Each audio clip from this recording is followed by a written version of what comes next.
Bienvenido a un nuevo episodio del podcast para opositar. Bienvenidas y bienvenidos a esta inmersión en la normativa de seguridad social. Seguimos explorando las prestaciones por muerte y supervivencia, y hoy, nos vamos a centrar en un aspecto crucial sobre todo para quienes preparan las oposiciones de administrativo de la seguridad social. Hablamos de la cuantía de las pensiones de orfandad y las prestaciones en favor de familiares. Vamos a intentar aclarar cómo se calculan, quién tiene derecho y, qué requisitos específicos se aplican. Mencionaremos normativas clave, claro, como el Decreto 315-1966 o la Ley 622-2003, que son fundamentales aquí. Efectivamente, entender bien estas cuantías, las condiciones, es vital. No solo por el impacto que tienen lógicamente, sino porque los detalles, los porcentajes exactos, los límites, eso es carne de examen. Es el tipo de precisión que se busca en las pruebas. Así que vamos a desgranar las particularidades, siguiendo un poco la estructura de los materiales de estudio de referencia. Perfecto, pues entremos en materia. Empezamos con la pensión de orfandad.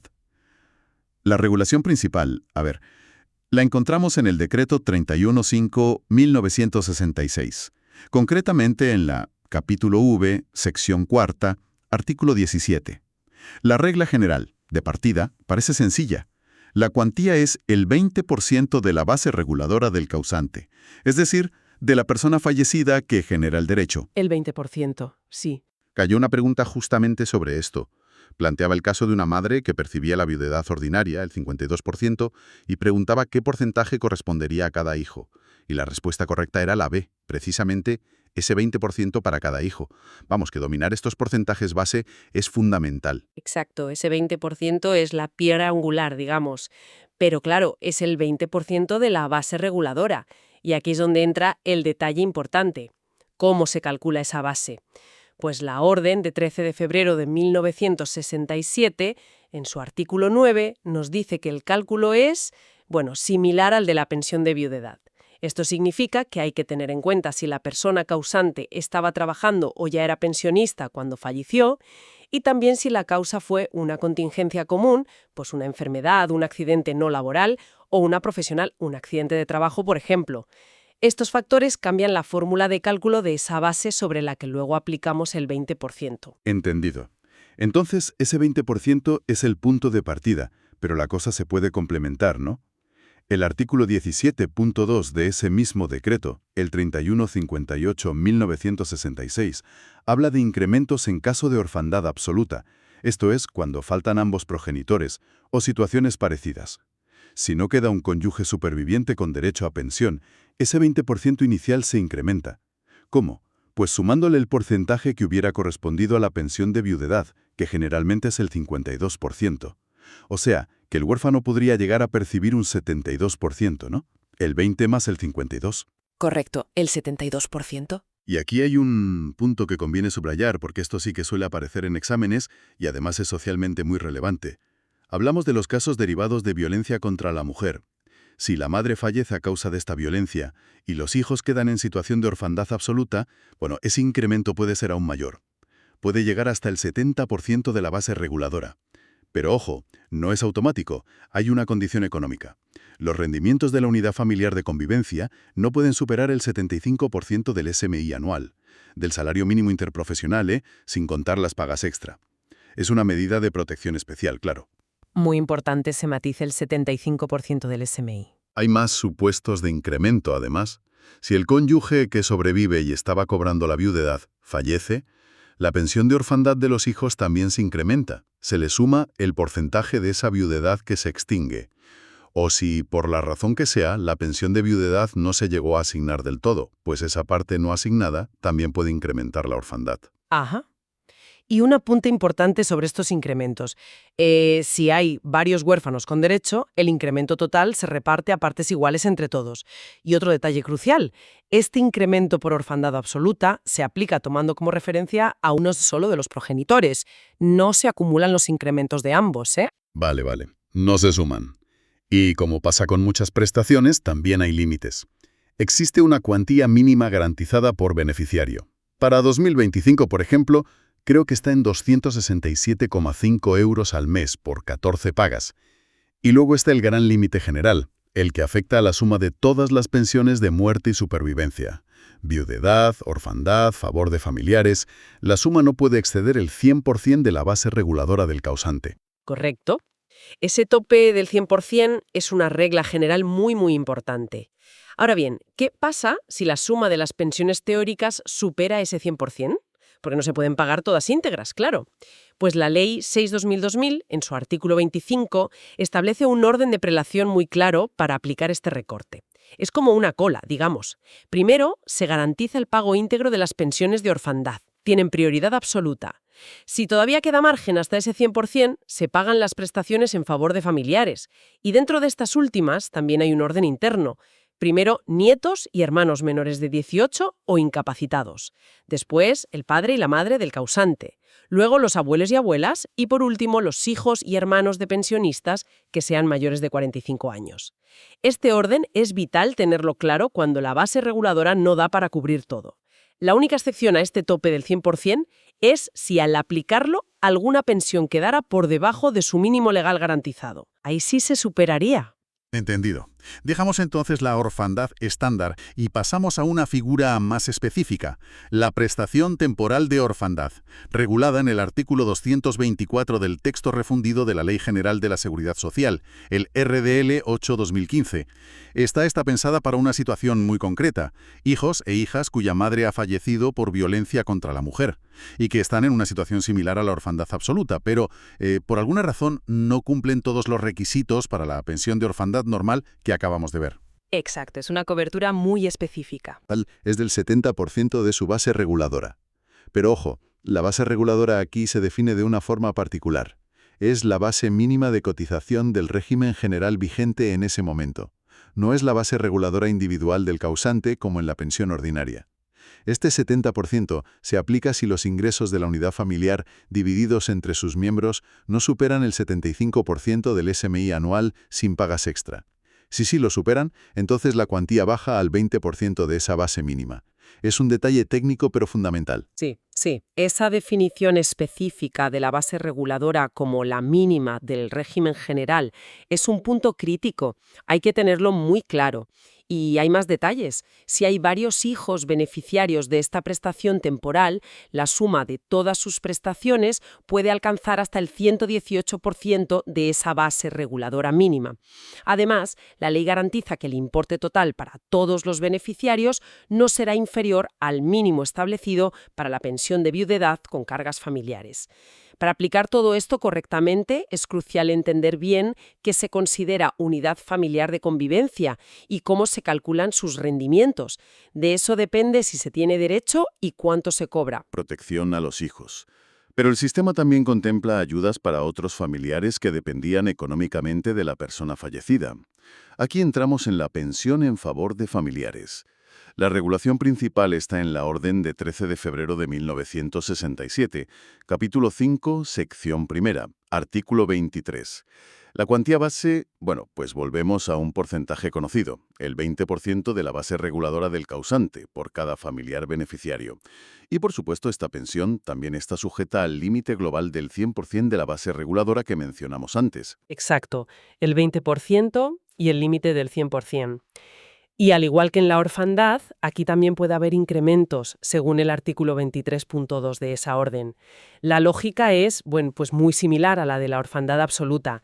Si no hay cónyuge superviviente con derecho a pensión, o si fallece mientras la cobra, la pensión de los nietos o hermanos del causante, si cumplen requisitos, claro, se incrementa sumando el porcentaje de viudedad, normalmente el 52% o la parte proporcional. Si tampoco hay hijos, ni nietos, ni hermanos con derecho a pensión, entonces son las pensiones de los ascendientes, padres, y si no, abuelos, las que pueden recibir ese incremento del 52%, repartiéndose entre ellos si hay varios. Vale. Y volvemos a recordar ese orden de preferencia al aplicar el límite del 100% de la base reguladora, el que fijó la Ley 62-2003. Es como una jerarquía, ¿no? La orfandad siempre va primero, tiene prioridad absoluta. Después vienen las prestaciones en favor de familiares, pero no todas a la vez. Dentro de este grupo el orden es: primero, nietos y hermanos menores o incapacitados. Luego el padre y la madre. Después, los abuelos y abuelas. Y en último lugar, los hijos y hermanos de pensionistas mayores de 45 años. Hay que tener muy claro este orden si la suma teórica supera el 100%. Muy claro, sí. Es fundamental para la distribución. Y nos queda una última figura dentro de este bloque, el subsidio temporal en favor de familiares, también regulado en la Orden de 13 de febrero de 1967, capítulo V, sección segunda, artículo 26. La cuantía inicial es la misma, un 20% de la base reguladora del causante. Pero aquí hay diferencias importantes con la pensión. Exacto. Es fundamental distinguir este subsidio temporal de la pensión en favor de familiares. Hay 3 diferencias clave, que son determinantes y, carne de pregunta de examen. Primero, la duración es temporal. Como su nombre indica, máximo 12 mensualidades. Y en esas 12 mensualidades ya van incluidas las pagas extra prorrateadas. Es una ayuda a corto plazo. Segundo, no admite incrementos. A diferencia de la pensión de orfandad o la pensión en favor de familiares, este subsidio nunca se incrementa con el porcentaje de viudedad, siempre es el 20%. Y tercero, y esto es muy relevante, a este subsidio temporal no le afecta la limitación general del 100% de la base reguladora. Es decir, su cuantía, ese 20%, durante 12 meses se paga íntegra, aunque la suma de todas las demás pensiones ya alcance o supere el 100% de la base. Es una excepción importante a esa regla general del tope. Entendido. O sea, una ayuda puntual con reglas propias que no compite con las otras por el límite del 100%. Muy bien, hemos visto las cuantías, los incrementos, los límites. Pero para tener la foto completa, aunque se trate más a fondo en la siguiente unidad, los materiales de esta UD9 ya adelantan aspectos clave sobre compatibilidad, suspensión y extinción. Son reglas esenciales, claro, para saber cuándo se pueden cobrar estas ayudas junto con otras rentas o cuándo cesa el derecho. Cierto. Es útil tener ya una visión general de esto. A ver, empecemos con la pensión de orfandad, con que es compatible. Generalmente con las rentas del trabajo. Ahora bien, si el huérfano es mayor de 21 años y no está incapacitado, hay un límite. Sus ingresos laborales no pueden superar el 100% del SMI anual.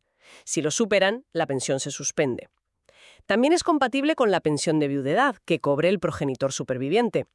Y con otra pensión de orfandad causada por el otro progenitor, aunque ahí hay reglas específicas sobre el cálculo conjunto. Es compatible con la asignación por hijo a cargo también. Y recordemos la regla especial en casos de violencia contra la mujer que permite compatibilizar con otra orfandad sin el requisito habitual de los 15 años de cotizaciones solapadas del causante. Vale, eso en cuanto a compatibilidad. ¿Y las incompatibilidades? ¿Cuándo no se puede cobrar? Pues, por ejemplo, es incompatible con otra pensión de la Seguridad Social que se reconozca por la misma incapacidad que da derecho a la orfandad, si hablamos de un huérfano incapacitado. Habría que elegir una. Tampoco es compatible, como regla general, con otra pensión de orfandad si el causante que la genera no estaba en alta o asimilada al alta al fallecer, salvo que se acrediten al menos 15 años de cotización que se solapen entre ambos causantes. De nuevo, la excepción son los casos de violencia contra la mujer, donde no se exige ese solapamiento. Y un caso particular. Si un huérfano incapacitado que cobra la orfandad se casa, esta se vuelve incompatible con la pensión de viudedad que podría corresponderle por su propio matrimonio. Tendría que optar. Entiendo. ¿Y cuando se extingue definitivamente el derecho a la pensión de orfandad? Pues la causa más común es la edad, generalmente a los 21 años, aunque se puede prorrogar hasta los 25 si no se trabaja o los ingresos son bajos, inferiores al SMI. Si la orfandad se reconoció por incapacidad, pues se extingue si cesa esa incapacidad. También por matrimonio, excepto si el huérfano es una persona con incapacidad permanente absoluta o gran invalidez. Por adopción, lógicamente. Y por fallecimiento del beneficiario. Hay un detalle interesante. Si la pensión se extingue por cumplir la edad límite sin ser incapacitado o por matrimonio y se ha cobrado menos de 12 mensualidades, se tiene derecho a un pago único por la diferencia hasta completar esas 12. Curioso ese pago único. Vale, pasemos a la prestación temporal de orfandad, la específica por violencia de género. ¿Qué hay sobre su suspensión o compatibilidad? La suspensión aquí tiene, casuísticas propias. Puede suspenderse por adopción si los ingresos de la nueva unidad familiar superan ese umbral del 75% del SMI que da derecho al 70%. También se suspende en un supuesto un poco complejo. Si la muerte de la madre la causó un agresor distinto del progenitor superviviente y los ingresos de la unidad de convivencia con ese progenitor superan el límite. Si las circunstancias económicas cambian, se puede recuperar la prestación, claro. En cuanto a compatibilidad, las reglas son bastante similares a las de la pensión de orfandad ordinaria que acabamos de ver. De acuerdo.